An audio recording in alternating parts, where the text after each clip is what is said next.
Hello guys, magandang hapon. Ayan, bali kagagaling lang natin ngayon sa pag-racket. At ayan, hapon na tayo. Bali, papunta ko ngayon kay mami, kakaunin ko siya kasi nag-racket din.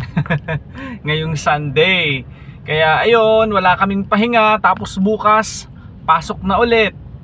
Oh, wala kaming pahinga, and then ayun, di tuloy kami nakapamlansya ng aming uniform. Pero okay lang, ang mahalaga meron kaming racket ngayon at talaga namang meron kaming pandagdag pambayad sa aming bills. Ganun talaga ang buhay guys. Gagawin natin lahat kahit hindi masyadong makapagpahinga. Kumita lamang ng pambayad sa mga bills natin.